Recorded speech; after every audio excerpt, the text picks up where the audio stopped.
Good evening, baseball fans. It is Tuesday, February 6th, 2024, in the year of our Lord, our short king, Jose Altuve. I haven't given the warning, so I'm not going to cuss just yet because I haven't given the warning. So you may not know if you're new around here. If you're new around here, you may not know. So here's the warning. This is going to be a rated R episode, but like happy expletives, because today is a great day. Today is a Curses great of day. joy. Yes, curses of joy. All of those joining in the chat, we appreciate you. Hello, hello, hello. I'm Suzy. That's Tom. This is Bourbon and Baseball, Astros edition, and The best edition. I don't care what anybody else says. it's a pretty good edition. I'm not going to discount Kelsey because Kelsey and I do a pretty good job. I'm not. I love Toot our her. own She's horn. amazing. I'm going But to toot our Stros are the own horn. best. Stros are the best. Stros are up there. Stros are very good. And in 2024, in the year of our short king, Jose motherfucking Altuve, guys.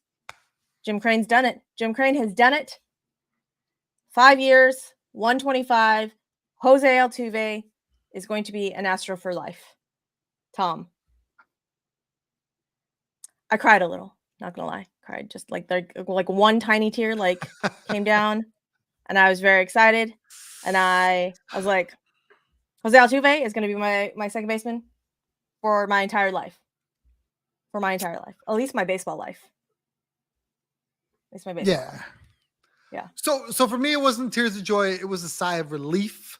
I never for a second thought that Tuve would go anywhere, but the closer and closer and closer to a potential, free agent conversation with another team, cause for pause.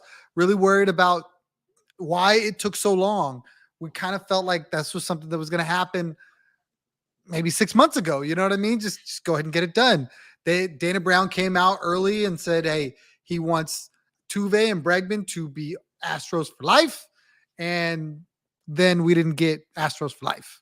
So now we get half of that, and I'm very excited. We do. We get Jose Altuve, an Astro for life. Astro Wharf Craig says, "Hi guys, isn't it a great day to be an Astro fan?"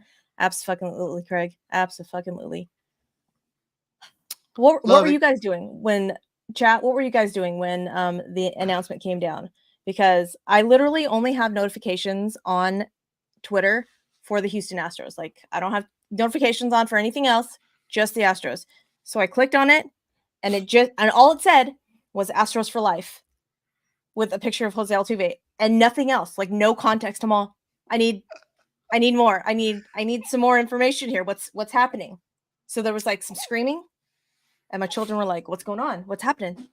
I was like, "I don't know. They just with the Altuve picture. I don't know." And then Chandler Rowe broke it. Taylor. Hey, Tay, what's up? I mean, shout out to the Astros admin, right? They're the best. If it's one person, if it's 10 people, they're the best. Because they could have waited. They could have waited. They could have let one of the big Passons, Chandler Rome, Nightingale. They could have let one of them guys spoil it. They said, no, he's ours, and we're going to let the whole world know he's ours for life. And I thought that was so cool. Yep. And we're only going to freak the fan base out just a little bit before Chandler Rome tweets out, actual deals and stuff. MB Hill says Crane got sick of all the Super Bowl stuff. Wanted to steal some headlines. Absolutely. I am curious. I'm very curious. And I don't know if y'all are going to discuss this on your All the Balls podcast, but I think you should. Did Jim Crane do this because Kershaw signed earlier in the day as a Dodger, thus making him a Dodger for life, and basically said, I'll see your Kershaw and raise you Tuve? That's funny. I thought it was interesting. True, but why today? That I don't know what. I mean, I've been stalking Tuve's Twitter. I stalk all the Stros, or not Twitter, but Instagram. Tuve's been vacationing. You know, he's kind of He doing was his in own he was in thing. Brenham a couple of days ago. He was. He was in Brenham a couple of days ago. But I mean, it wasn't like he was in a cage anywhere. It wasn't like, you know, he was on a caravan, you know, with the Astros. He wasn't doing any of that. And then boom, out of the blue, we get an extension. So why? Listen, because I'm not mad. Jim Crane is motherfucking ninja and is like, you know what? I'm gonna just move in silence. We're gonna move in silence. We're not gonna let anybody know what we're doing, and it's just gonna be a pow. Okay, like that's what we're doing.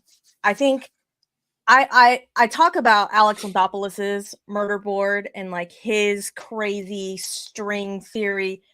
I think Dan Brown's got one of his own murder board going. I don't think it's as wild. I don't think it's as wild, but I think it's up there. I think it's up there. Oh, I'm so excited that Jose Altuve is a freaking Astro for life. Like it's the best news. It's the best news. Like we have been starving as an Astros fan base for news in this offseason. Have we though? I feel like everybody says that. And I think when you look at the team, you weren't going to add a lot of pieces to this team. Like, I'm aware. I don't even know what this is that I'm holding. I know. Then they give us Hater, and I'm like, oh my God, you know, we didn't deserve Hater. Thank you, but we didn't deserve that. Like, there was a lot of fan bases that were very upset. The Astros got Josh Hader. That's not fair. And then it's like, okay, well, maybe one of their studs will choose free agency over them. And then Jim Crane was like, psych, Tuve staying. So we'll see. I like, listen.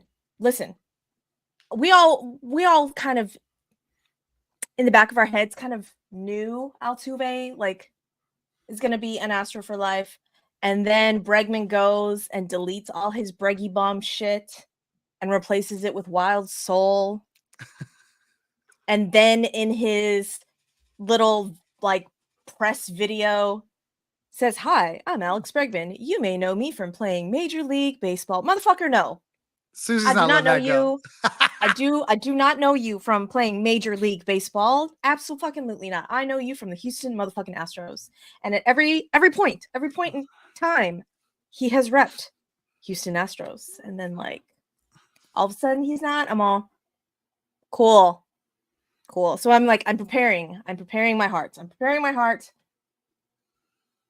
That's what I'm preparing for.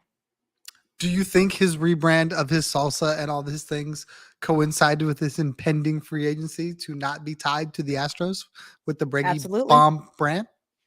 Absolutely. And then like him partnering up with Marky Mark and the Funky Bunch with the Municipal and is it the tequila? Is that what they have? Tequila? Flecha Azul. Yes, that's Marky Mark's tequila. It's very good. If you haven't tried it, you should. There's no bourbon on tonight, but I do have a Jack Daniel's bitch beer. Okay, because tonight called for some sort of alcohol, even though I have homework to do after this. But it's okay. It's okay. My communications teacher is a baseball fan, so she should understand. Like, if you don't understand my homework tonight, just know that Jose Altuve signed an extension. And what do we think about the deal? Like I'm so excited about the way they front loaded this thing. Like I think credit to Dana Brown, credit to Jose Altuve because he did not have to do this. This is team friendly, in my opinion. I think it seems very team friendly. This absolutely gives the Astros the ability to sign players at the end of his career to keep them relevant. Absolutely. Yeah, Dr. Thurl, I know my video is a little choppy because my Wi-Fi apparently is not happy with me. Everyone is just thrilled with the Jose Altuve news, and they're on here watching, and that's why my Wi-Fi sucks. I'm very sorry about that. But yeah, no, it's I was thinking that there was going to be more escalators. Quite honestly, I thought there was going to be maybe some I don't know, like if you get such and such MVP votes, blah blah blah. And I pulled up the spot track, and it looked like there was a couple, but I wanted to say that was for like this season and not so much for the next. So, I mean, Jose Altuve has always said that he wants to play until he's 40. I don't know if that will actually happen. This will take him to his season 39 season, age 39 season. Cool, Spot Track. I didn't want you to go to Jose Altuve's contract page anyways. I don't think there's any escalators in it. I think that this was a look, we don't need you to do anything other than be you. We are paying you for the Astro you've been and the ambassador you continue to be. I don't think he's got to do anything crazy, win All-Star, Gold Glove, World Series MVP, nothing crazy like that. Let's see. In the contract notes for under Spot Track, it says 2021 through 2024 escalators. If he gets MVP, he'll get an extra $3 million. If he's, I assume, second in MVP, he'll get $2 million, or third, he'll get $1 million. So the fact that, he gets a $15 million signing bonus paid out this year, and then 25, 26, 27, he'll get $30 million a year, and then 28 and 29, he'll get 10. Like, that just tells me right there that Jose Altuve is the greatest human being on the planet. I mean, could you imagine? Take yourself down the road with me like 4 years where you have $10 million Jose Altuve DHing in like the 5 hole. Like, that's really fucking cool. Like, obviously we're just going to go and see how it goes. But like, that's what I see when I see this money. Like, I imagine you having this steal, and he's probably not playing second base at that point. He's probably playing DH and then moonlighting at second base or something like that. But it's just such an incredible bargain. Like, when you think about some of the other huge names that at the end of their career were making millions upon millions upon millions of dollars for what they did in their prime, and teams were just sunk because you were already invested. The Angels, for example, paid the end of Pujols' contract out and was like, they couldn't get out of that fast enough.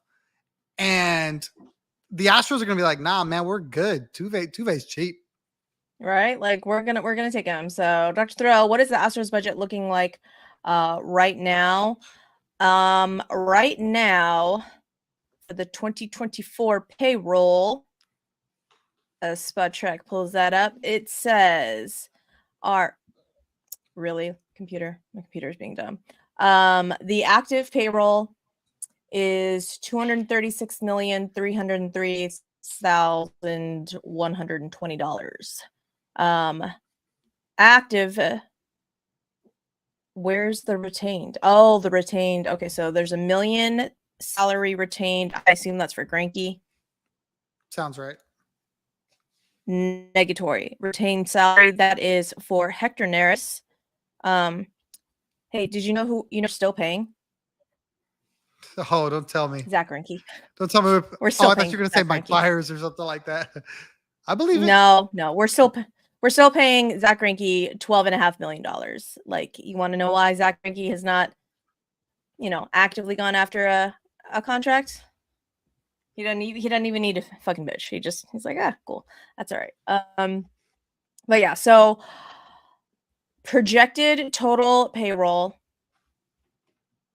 it looks like it is $242,693,120.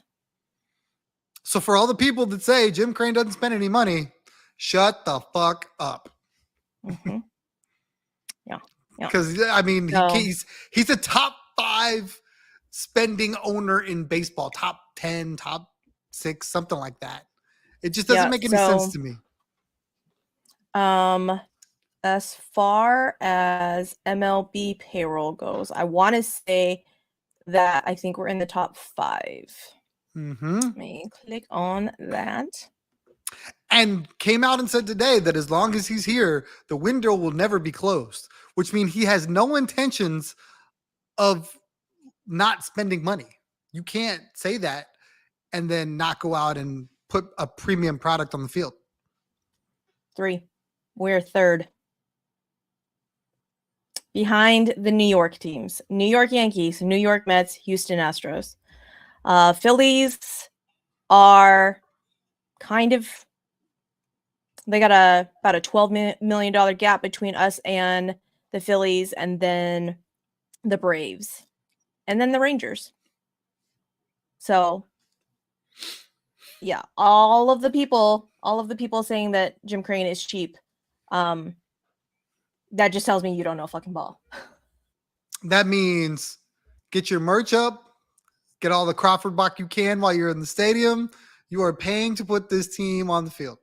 And I know people don't like to hear that. The beers are probably going to go up a little bit. Merch is probably going to go up a little bit. But if you like winning, like we like winning, you got to pay for that stuff. If you want to see Tucker stick around, if you want to see Jordan retire at Astro, I mean, those are going to be expensive contracts. That's all I'm saying. Well, and really and truly, now that Jose Altuve has signed, besides that, all of our money basically falls off in 2025, I want to say. Which is perfect because that's when Tucker becomes a free agent. Yeah, in 2025, we are paying Altuve, Abreu, Hader, McCullers, JV, Jordan, Ryan Presley, Rafael Montero, Christian Javier, and Victor Caratini. And Abreu will be 1 year. Yep.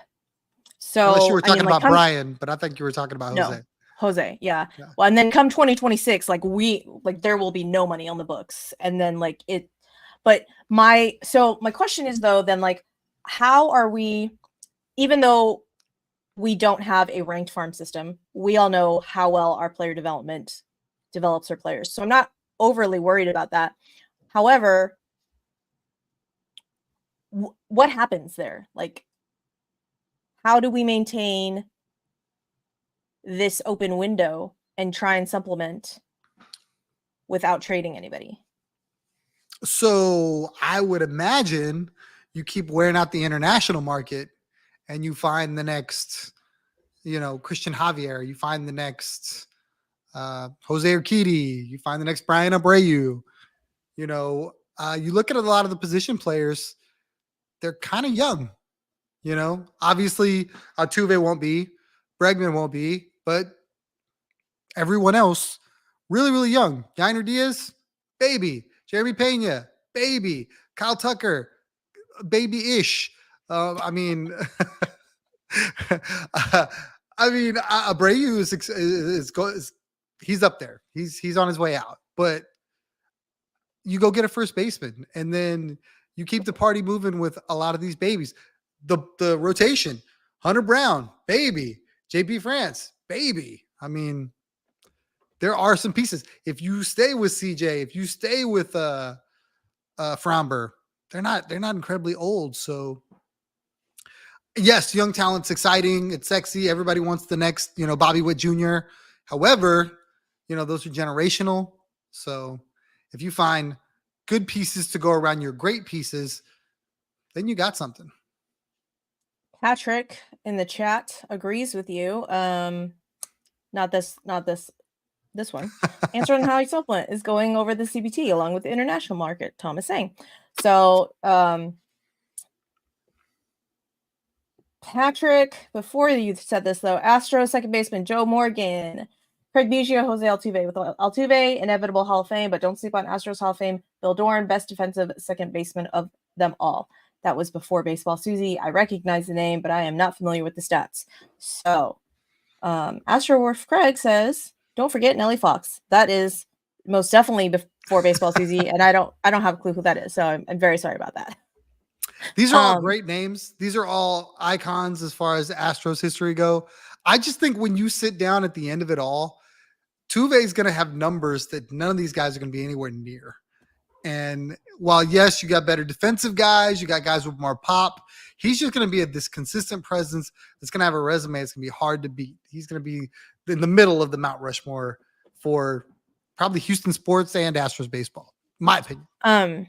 So I had on Justin Havens, Jay Hay from Baseball's Dead podcast, and that episode has not aired yet, but because we just interviewed him last night, but we were talking about eventual Hall of Famers, and he had asked about, he's like, so besides Justin Verlander, who, if anybody, do you think will be in the Hall of Fame from the Astros? And I was like, well, I think there's going to be at least 2, maybe 3. Obviously JV, Jose Altuve, and then if Jordan continues on the trajectory that he's on, Jordan Alvarez. I was like, maybe Kyle Tucker. However, so then he gave me 2 other names to compare to Jose Altuve, and we'd already gone over before Baseball Suzy, yada yada yada, and he laughed because I was like, I recognize the names. I don't know what they did in the least bit at all. So Chase Utley and Dustin Pedroia are the 2 names that he gave me. Those are from like baseball royalty teams. So I can see it. I could see why, both champions. So as of right now, Dustin Pedroia has, under the similar batters under the Baseball Reference page, it's Hanley Ramirez, Dustin Pedroia, Brandon Phillips, Joe Mauer, Bill Madlock, Bobby Doer, Chase Utley, Ray Durham, Ian Kinsler, Nomar Garcia Parra. So some familiar names that, again, I recognize, but I don't know what they did. Obviously Joe Mauer, now Hall of Fame catcher. What position are all of these other motherfuckers? Garcia Parra was the shortstop. Okay. Pedroia was the second baseman. Utley, I feel like he was a first baseman. That's tough. I can't remember. I think he DH'd towards the end of his career. Who else did you name? Sorry. I was scrolling. And my monitor went out. Give me a second. But I'd say Kinsler. Kinsler, second baseman.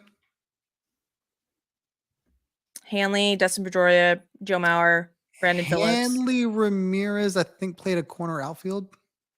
I think he started but then played in the outfield. Pedroia, about 1/2 of Biggio's talent. Yeah. I agree with Patrick. MVP season to Biggio, 1999, not even close. Overrated Pedroia. But Pedroia played for the Red Sox. So when you play for one of these blue bloods of baseball, Yankees, Dodgers, Red Sox, Phillies, Cubbies, and they win, you're immortalized immediately. So I understand where the other guy was coming from. What I took from this whole thing, and I'm sorry, I'm just shocked that someone else feels that JV's going in as an Astro. Up until recently, I think everybody I talked to that wasn't an Astro fan assumed he would go in as a Tiger because that's where he started his career, had this long thing, was from Detroit, the whole 9. And now people are starting to go, well, he's done a lot of work as an Astro, so he's going to go in as an Astro, which I think that's awesome.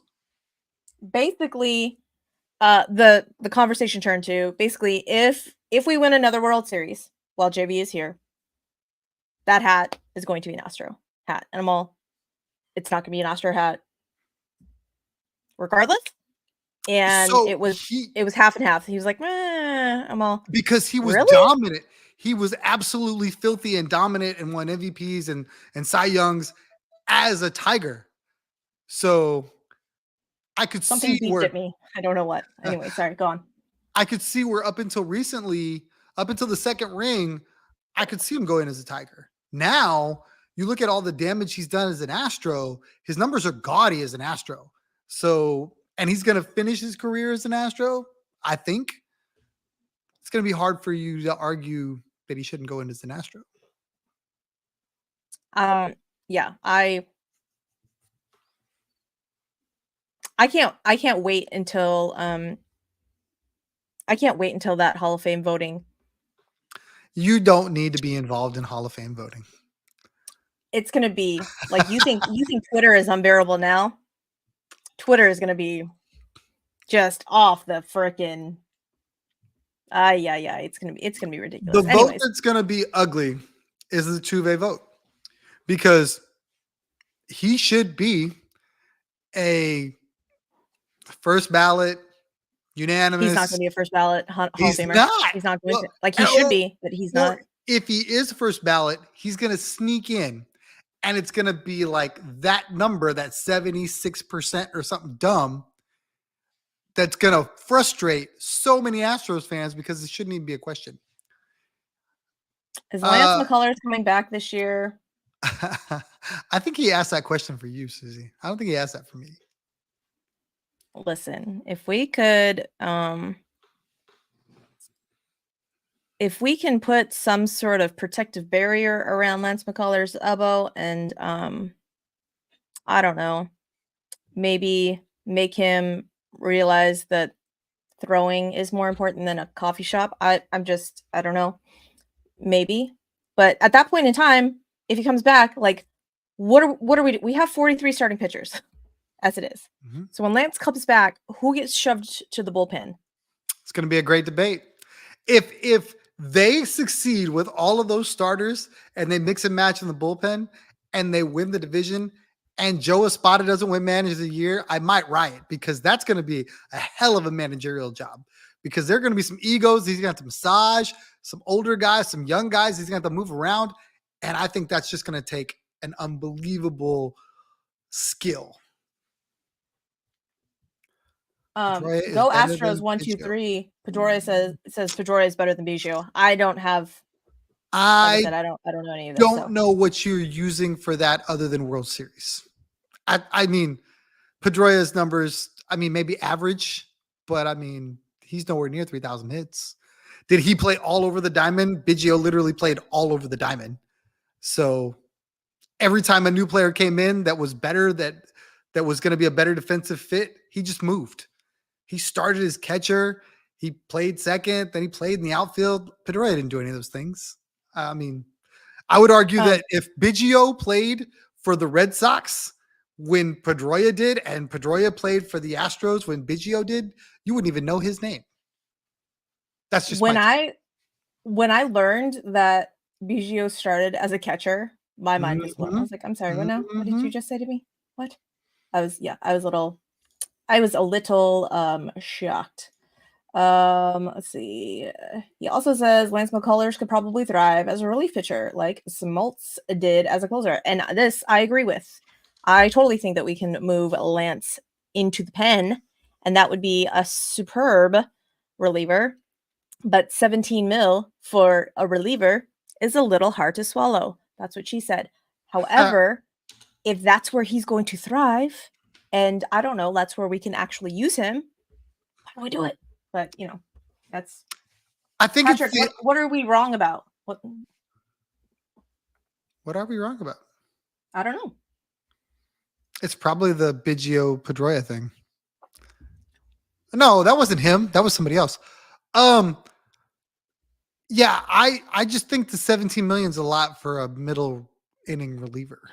I think that's the dollar amount is probably what's going to drive that. He's making crazy starter money for this club. He's probably the third highest paid starter, right? JV, then actually probably the second after, now that I think about it. Be JV then him.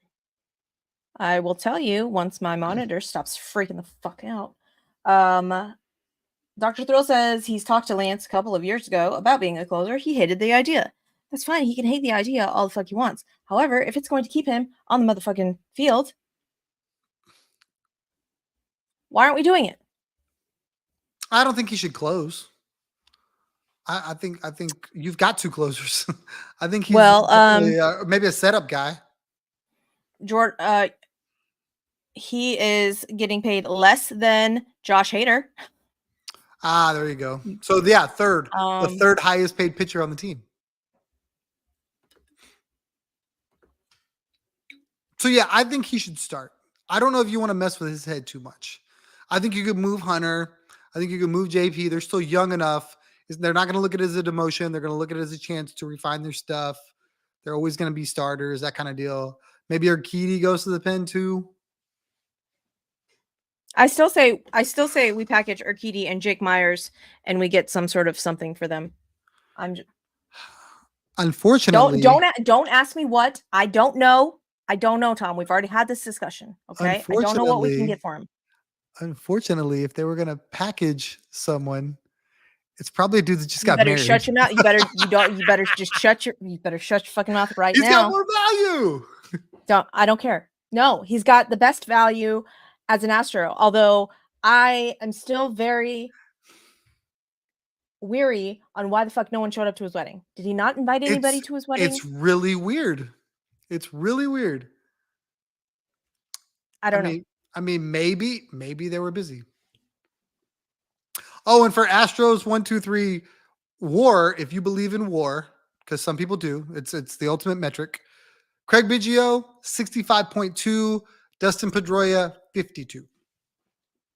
That's wins above replacement, people, if we don't know what war is. Patrick says, Susie, is that Bushmills blue label on your shelf? I think that's probably Mm, the what is that? What's that one? Old something? no. Are we talking about this one back here? Where is it? Ooh, That yeah, one? that one. Yeah. Patrick? That one is Boomtown, old Umble. Old Humble, there it is. I know it was old Yeah, something. distilling company. Yeah.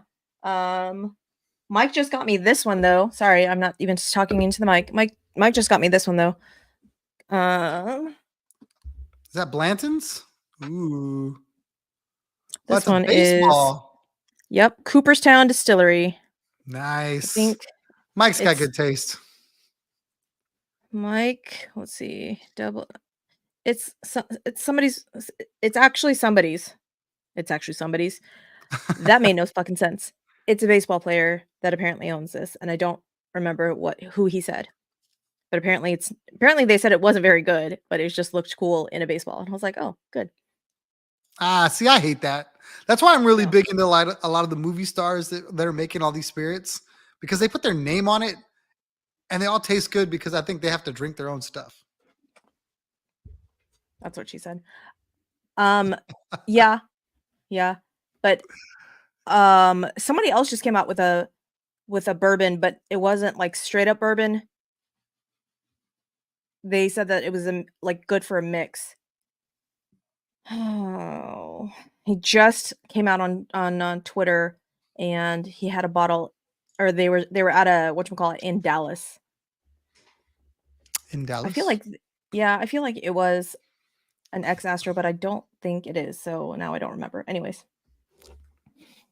I'll remember at some point in time, but it's not going to happen right now. But yeah, I mean, back to the whole Altuve contract thing. I totally see a scenario where Tuck resigns because they offer him more money because he's younger. Bregman decides he wants to test the market, and then they turn around and they offer the Bregman money to a new and improved Framber, and they go to war with those guys. Because I do believe Framber is going to be better this year because of Yainer Diaz and not because of Martin Maldonado. I think Framber is going to be able to just throw as opposed to being coached and steered and directed. And that's just my hot take. I may be totally wrong, but I feel that Maldi's over managing, and I know the Maldi lovers are going to hate me. I think that hurt more than it helped these young guys who just needed to be able to throw. Don't think, just throw. Don't think, just do. And he was trying to get them to do all the things that they didn't want to do, and they pitched poorly. My opinion does not reflect the Interesting. opinions of bourbon and baseball. Um, see, and I think Christian Javier's year will depend on if he can get a third pitch down Mhm. because that fastball slider combo that he's got going on,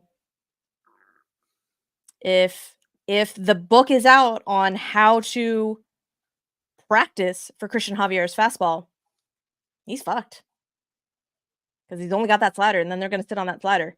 So, I mean, he's got that curveball that he throws like 2% of the time or something. But And supposedly the fastball lost, I think a mile an hour or something. So Patrick, from your fingers to God's ears. I could see him being in the same Let's boat. hope. I could see Let's him hope. being in the same boat. The stuff that Rafael Montero possesses is really good.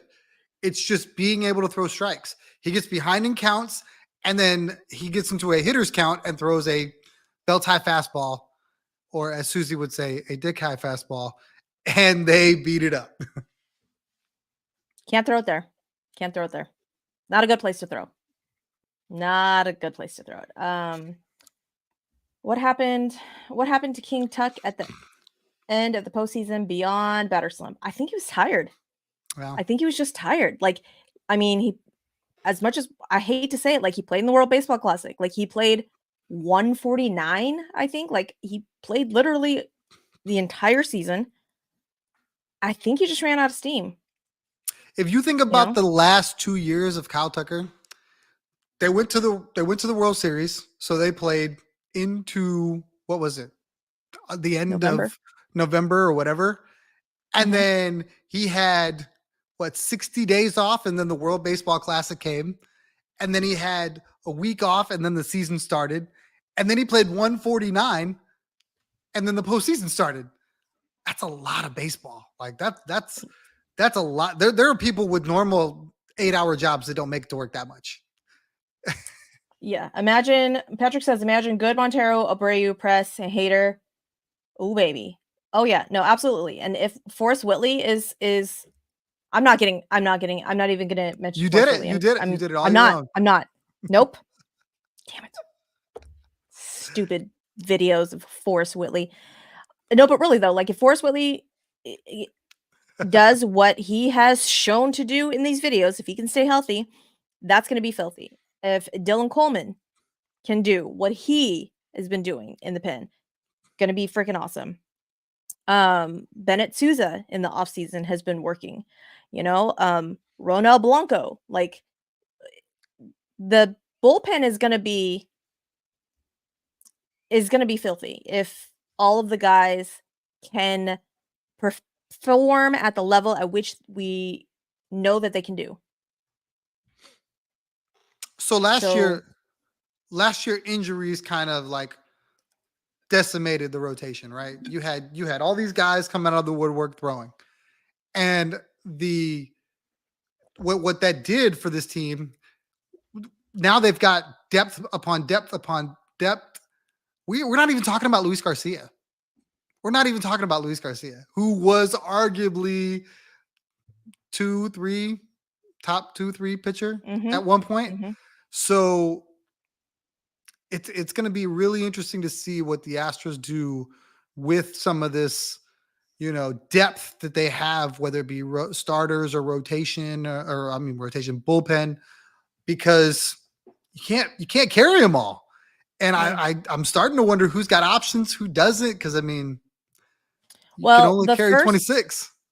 I want to say the first month, I think they play I think they play every day. Almost every day. I mean, it's gonna Selfishly, I'm be excited. yeah, me too. But I think there's a stretch in there where there's like no off days in April, and then I want to say another one at like the tail end of May or something like that. Somebody in the chat help me I got see you. if y'all can pull that up Astro quicker than I schedule. can. Yes. Oof. Because that's gonna, I mean, that right there, I think is going to necessitate a six-man rotation. Which they'll have. They'll absolutely have. Yeah. So that's spring training. I'm so excited. I'm so excited. Pitchers and catchers report like next week, y'all. Astros.com. Astors? Good. Good. Love that for me. All right. So they play March 28, 29, 30, 31.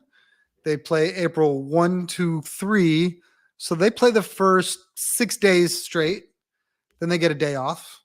Then they play the next 1, 2, 3, 4, 5, 6, 7, 8, 9, 10, 11, 12, 13. They play the next 13 days, no day off. And then they play 1, 2, 3, 4, 5, 6, 7, 8. Then they play 8 and get a day off. So March and April, which I know March is only like 4 games, but they get 3 days off the entire month of April. That's crazy. And then so April 30th, or they get April 29th off, right? Then Mm-hmm. 30, 1, 2, 3, 4, 5. So that's 6 more days, 1 day off. 7, 8, 9, 10, 1 day off. Or no days off. Wow. They basically play all of May too. They get like 3 days Mm-hmm. off in May too.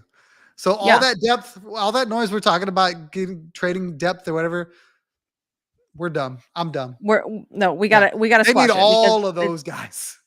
yeah. And Ronel Blanco will probably be stretched out again, and Brandon Belak will probably be eating some innings as well. Dude, where are their days off at? They get no days off. They get 6 days off in like the first 2 months. Yeah, yeah, it's So for all the people that are upset with not seeing guys in batting cages, let that go too. They're going to play a lot of baseball. You might as well dude, get your August ain't looking any better either. From they play, let's see. They get August 1st, 8th, and 15th off. And then they play straight through 16th through the 31st. No days off. White Sox, Red Sox at home. Then on the road, Orioles, Phillies, home, Kansas City.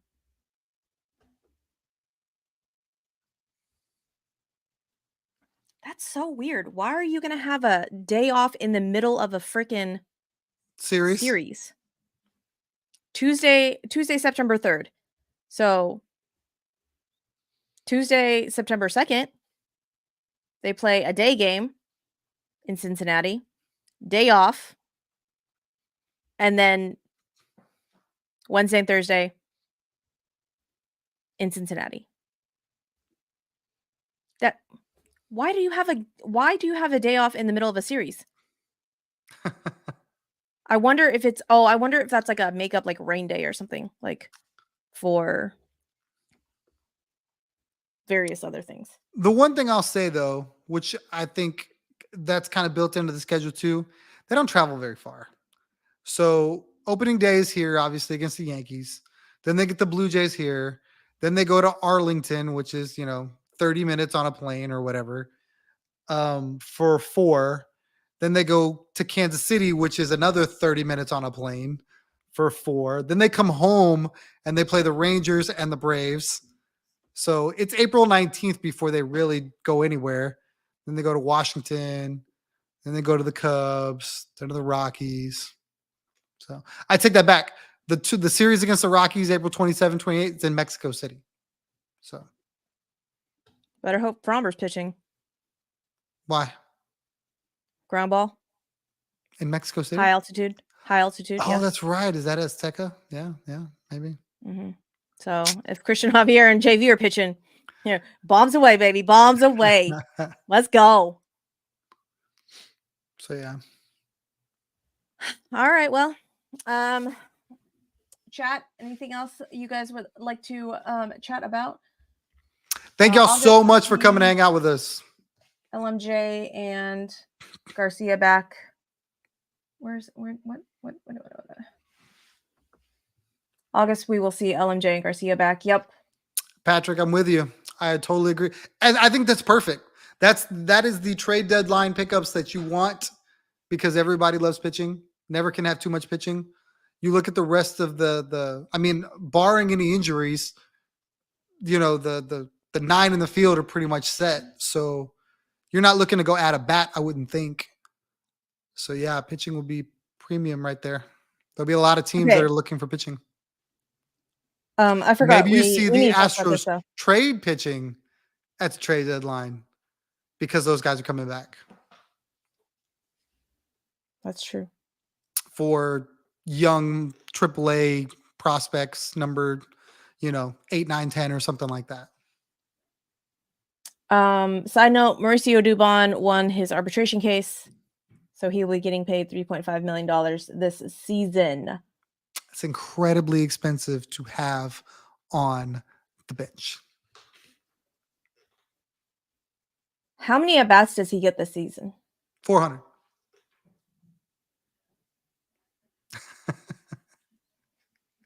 How many hundreds Where? is that too many? Everywhere. Hopefully everywhere.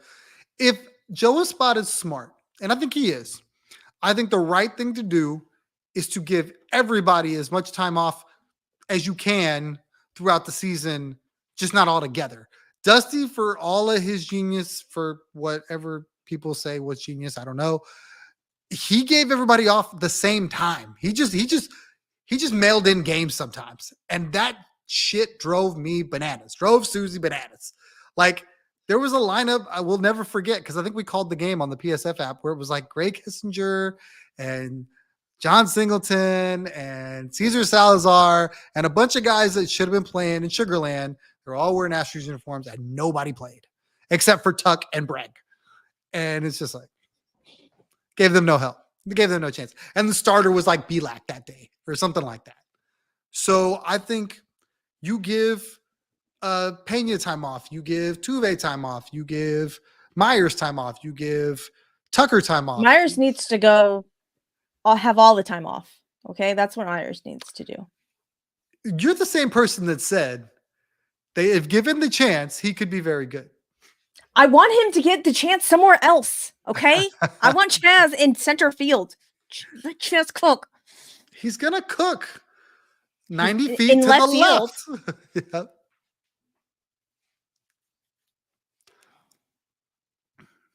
That It'll doesn't be make me okay. happy. It'll be okay. Whatever. I'm more concerned about Jordan not being in the field because his splits in the field versus DH are huge. So that's my biggest fear with all of that. Like, ooh, Cabbage was a 30 for 30 guy. I think Cabbage is brought in so that if they wanted to make a trade, they could do that. I need to see if he can fix the hole in his swing. Yeah.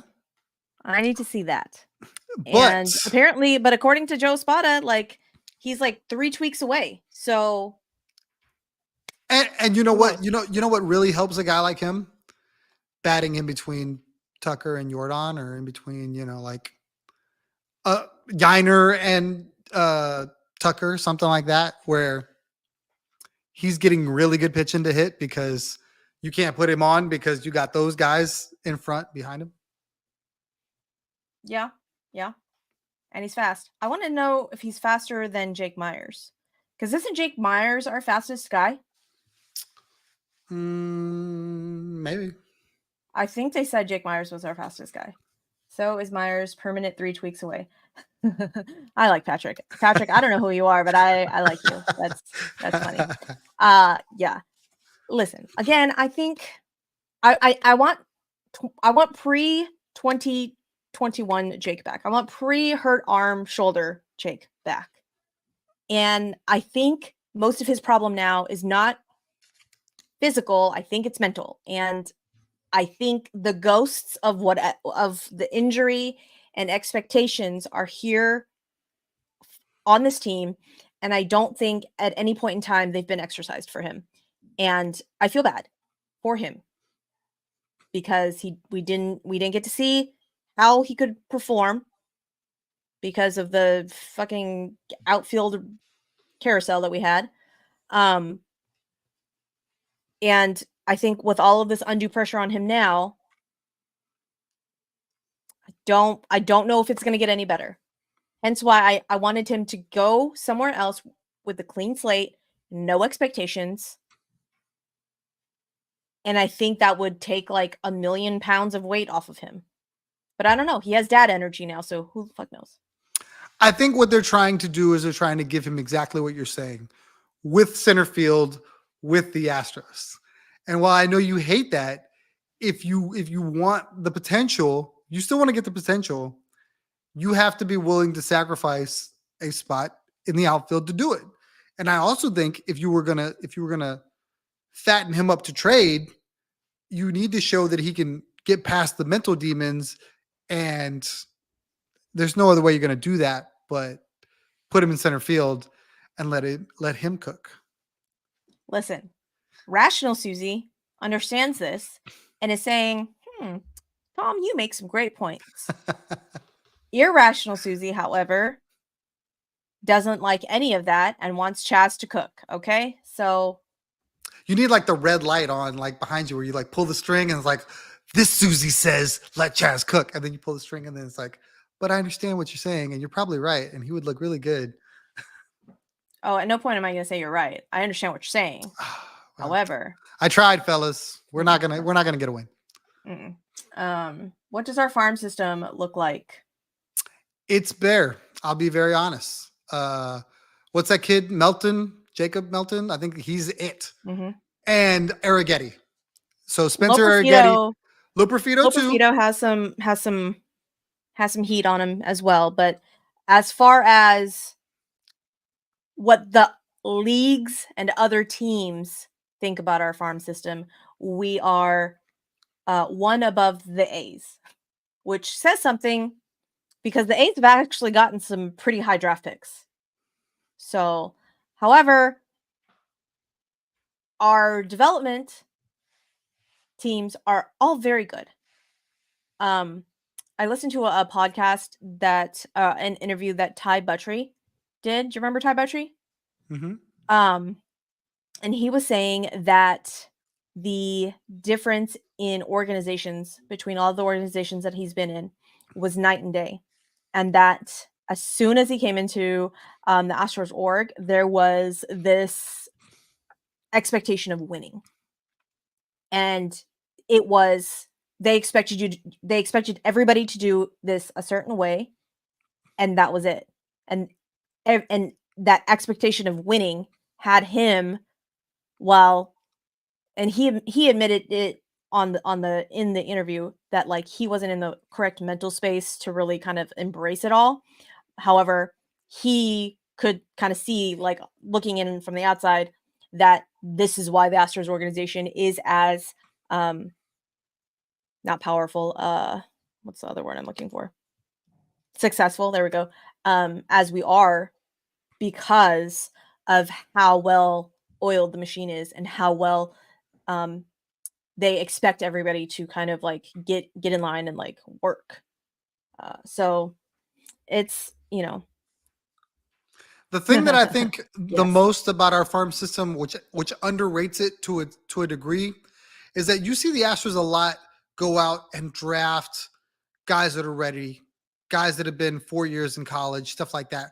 Where a lot of other teams with their early draft picks are taking high school guys or young 1-year guys in college, something like that, because you're trying to get that upside, you're trying to bottle that. So when you look at the guys that they take, I want to say the guy they took last year was an outfielder or a second baseman from Stanford, and had a great hit tool. Everybody was saying he was phenomenal. But Are you talking about Bryce Matthews? Yes, and it was just he was a 4-year college guy. So like the clock on him is kind of already started, where you want the 18, 19, 20-year-old young phenom that you can control longer in their youth. So that's why I think the Astros system gets such a bad rap. You look at Will Wagner. Will Wagner's really good. Loperfido, like you said, Arrighetti. All these guys are good and would probably rank out better on other teams, to Suzy's dismay. But Well, I mean, really and truly, like when Drew Gilbert and Ryan, not Helsley. Why am I blanking?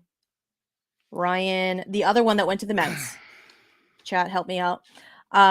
They were ranked super low on the national ranks, and Clifford. legitimately, Clifford, thank you. Ryan Clifford and Drew Gilbert, as soon as they entered the Mets organization, their ranks skyrocketed. Why? Like, I mean, really and truly, if we're going to be honest here, the Mets development is not good. Hence why they've not been able to have any homegrown players succeed.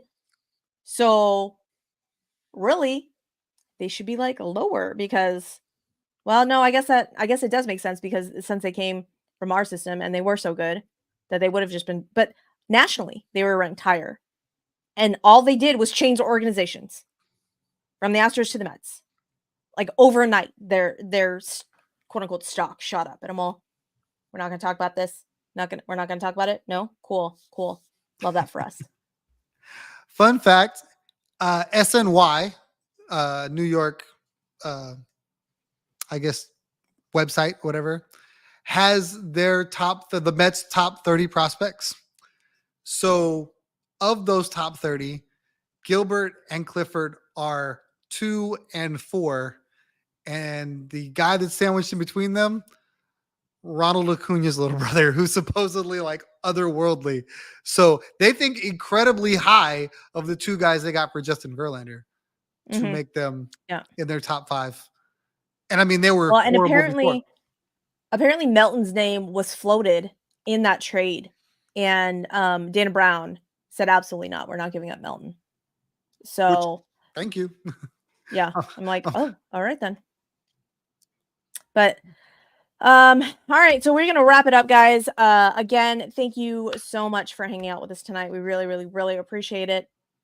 If you've not already done so, please hit the subscribe button, tell all of your friends. Give us a 5-star ranking on Apple, Spotify, any of the other ones that I haven't named that you listen to on podcasts. I don't know. Give us nice words, please, and thank you. I would really appreciate that. Tom would really appreciate that. We are still hanging very tough on the Spain, Korea, and Japan Apple podcast charts. I don't know where you guys came from, but I really, really appreciate you guys hanging out with us. People are talking in the chat, and my ADHD is going crazy, and I no longer can. We'll do this more. So, I don't know yeah. when. I will bug Suzy. We'll come on live more, and we'll talk more Stros baseball more. Yeah. So spring training is going to be here very shortly. So we will start reporting on that. Reporting as if we're like real journalists. We will come on here and chat about it very, very, very soon. Once the season gets going, guys, the plan is Kelsey and I will be still on once a week talking about all of the teams, typically on Sundays. So that will be the all the balls edition. So if you're only interested in Astros content, you're in luck because Tom and I will be recording we will be recording a show once a series. If it's like a 4-game series, maybe twice a series, we'll see. But then you'll also be able to catch us probably on the PSF app. That has not been ironed out yet, though, so don't hold me to that. But odds are you can probably hang out with us there as well. So you will just get sick of me, or maybe you will just enjoy my presence even more and just realize that I'm the most funniest human being you've ever met in your entire life, which is always fun too. So we will all learn to make her Twitter famous cookies. That's our plan. Kelsey made them. Hand to God. Kelsey made them and did not believe that they were going to be as good as they were. And then she made them and she was like, oh my God, I don't understand how they're just so good. I'm all just saying. They're fucking amazing. So with that said, I am going to end the stream. Again, we appreciate everybody hanging out with us, and go say nice words about us on all of the charts because it makes me feel good inside. Okay, like my cold dead heart will be warm at some point in time by reading your nice words. Okay, all right. Can you send virtual cookies? I cannot send virtual cookies. I mean, I guess I could like eat a cookie and then be like, here you go. This is me eating a cookie. I don't know. If So only with you that, knew what this tastes like. right? Oh, it's so good. It's so good. All right. Good night, guys. Appreciate y'all. Yay, baseball. End stream. Maybe end stream.